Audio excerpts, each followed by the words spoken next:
Então, cigarrinho de maconha. O que a maconha faz? A maconha provoca depressão ou reduz a depressão? Em que idade?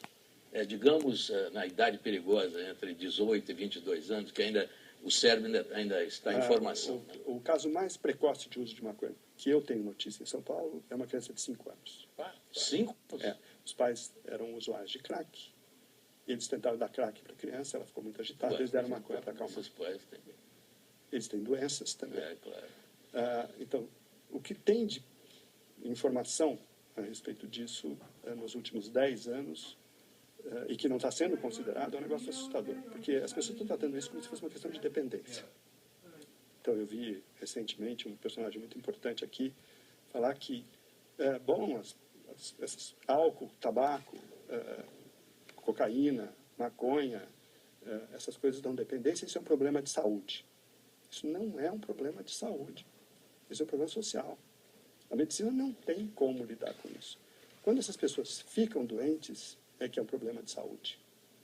Até então, é o que as pessoas fazem na sua vida própria, na sua casa, no seu clube, no ambiente fechado. Mas a maconha, como é que ela interfere no organismo de um jovem? Quando você tem as informações que a gente tem agora, de que 50 mil jovens são seguidos durante a vida inteira na Suécia, e aqueles que fumavam maconha uma vez por semana, aos 18 anos, quando se alistavam no exército, tem 370% a mais de esquizofrenia do que os outros, controlando todas as outras variáveis possíveis. Depois de 35 anos de seguimento, você tem a única droga comprovadamente participando, não sendo a causa, participando da eclosão, no mínimo, ou da causa mesmo, de uma doença que a psiquiatria não tem cura. Nenhuma outra substância tem uma demonstração desse tipo. Isso está demonstrado em Suécia, Holanda, Israel, Nova York, Austrália e 2 estudos da Nova Zelândia. Mas o que o senhor está dizendo significa que há um grande equívoco no mundo, porque é exatamente o contrário. A maconha que é considerada mais atenuada. Melhor do que álcool e do que tabaco. Eu não sei por que as pessoas não estão se dando conta. Quer dizer, o Ministério da Saúde não abre a boca. A Organização Mundial da Saúde não abre a boca. A Organização Pan-Americana da Saúde não abre a boca. E eu estou falando de pesquisas de 2002 para cá que não tem como negar.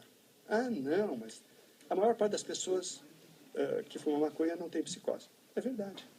Agora, tem um estudo que saiu este mês passado mostrando que se você tiver uma determinada variação genética num enzima chamado AKT1, que é uma enzima que codifica um dos componentes da transmissão de dopamina no cérebro, e a dopamina está envolvida com esquizofrenia, aparentemente, você tem 700% maior risco de ter psicose se você usar uma vez por semana, uma vez por dia, na verdade, de maconha.